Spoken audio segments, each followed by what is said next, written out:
Centers for Disease Control released some sobering statistics about something that often goes unspoken. It found in 2017, 47,000 Americans killed themselves, an increase of 33% in less than 2 decades. 7 News anchor Diane Lee looked into that issue locally and the resources available to families in the upstate. Americans are more than twice as likely to die by their own hand than be killed by someone else. And South Carolina has seen a dramatic increase in suicides well beyond the national average. And while funding for mental health in this state is drastically lagging behind others, there are a number of resources that can help families cope. He was just so sweet. A loving mother could never predict that a sensitive, intelligent, quick-witted boy would one day resist treatment for a mental illness that caused him to take his own life. I came home from work on August 27th of 2008, and he had hung himself, and I discovered him. And that was the day my life changed completely.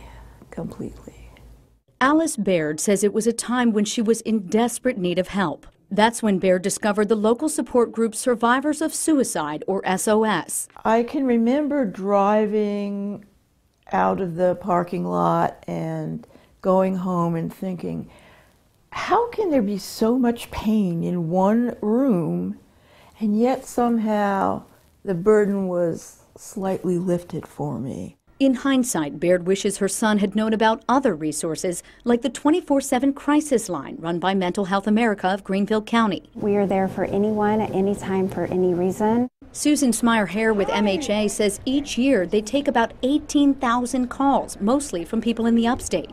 Then there's the National Alliance on Mental Illness, or NAMI, which also provides free support to individuals and families. But the statistics also tell a bleak story. The spike in suicides over the last 2 decades is nearly 40% in South Carolina, well above the national increase. And this 2019 MHA report shows South Carolina ranks 49th in the nation for overall access to mental health care.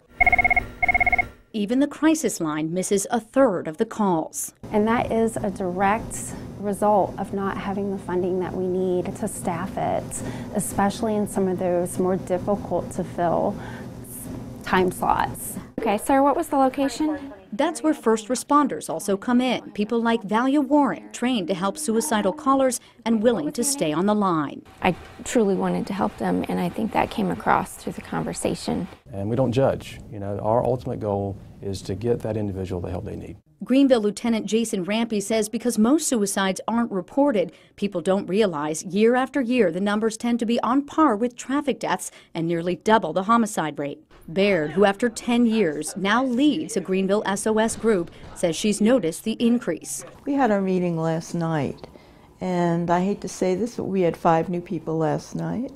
And in our first meeting in December, we had 5 different new people. So it continues to be an issue. Adam Kleinfelter is one of the more recent members. His father, Mike, took his life at age 65 on the same day he purchased his first gun.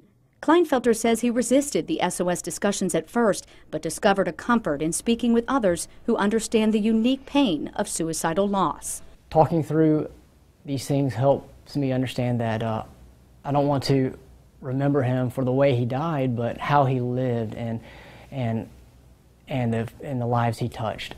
Baird, grateful for the help she got, now paying it forward, helping others over time learn to confront the pain and let go of the guilt. Until you can forgive yourself, I don't think it's possible to heal. This is your pain. You have to work it through and own it.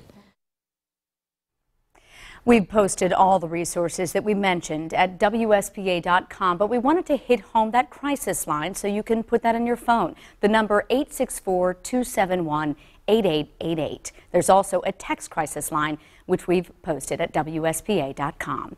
In the studio, Diane Lee, back to you.